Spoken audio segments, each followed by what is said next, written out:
বাংলাদেশ ইতিহাসে এক কঠিন বাক্যে এসে দাঁড়িয়েছে। দেশে এখন সামরিক শাসন নেই, চিহ্নিত ফেসিবাদী গোষ্ঠীও নেই, কিন্তু তারপরেও জনজীবনে কোনো স্বস্তি নেই, মানুষের জীবনের কোনো নিরাপত্তা নেই,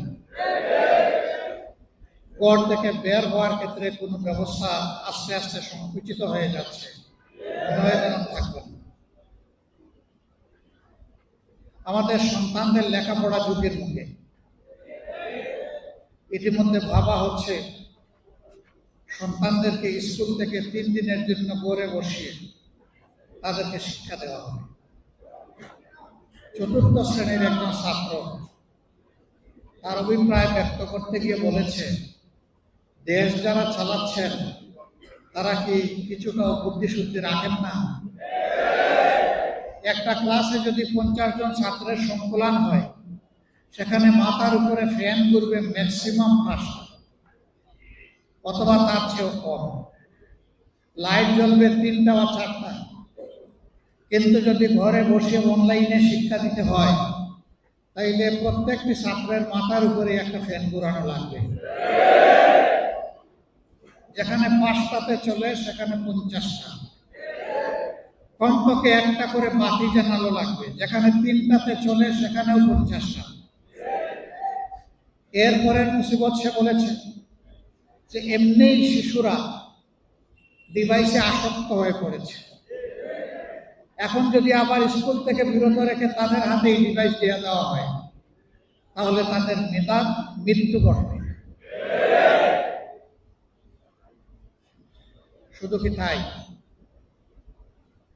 একটা শিশু যখন স্কুলে যায় সে একটা সঙ্গ পায়, অ্যাসোসিয়েশন পায়, কিন্তু সেই শিশুটা যদি ঘরে বসে থাকে, তাকে যদি বলা হয় ঘরে বসে ক্লাস করো, শিশুরা হচ্ছে চপলা চঞ্চল।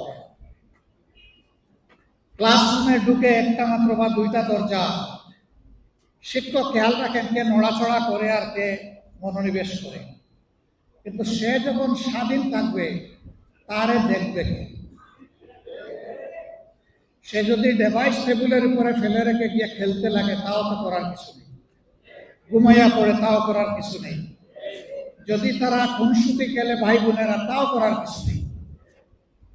এইভাবে মেধার অপমৃত্যু ঘটবে। অথচ আশ্চর্য, আমরা যখন সংসদে জিজ্ঞাসা করছি যে সমস্যাটা এখন বিশ্বব্যাপী চলছে, এটা বাংলাদেশের সৃষ্ট নয়, আমরা বলছি যে আমরাও সহযোগিতা করতে চাই সমস্যা উত্তরণে, সরকার বলে কোনো সমস্যাই নেই। এমনভাবে বিবৃতি দেওয়া হয় সংসদের ভিতরে, মনে হয় যেন সমস্যা তো নাই, বরঞ্চ উদ্বৃত্ত তেলের উপর ভাসছে বাংলাদেশ। লজ্জা। আমরা জিজ্ঞেস করেছি, তাই যদি হয় তাহলে একজন গাড়ি চালক, একজন বাইক চালক কেন তাহলে পেট্রোল পাম্পের সামনে গিয়ে ঘন্টার পর ঘন্টা তাদেরকে অপেক্ষা করতে হয়? কিলোমিটারের পর কিলোমিটার কেন লাইনে থাকতে হয়?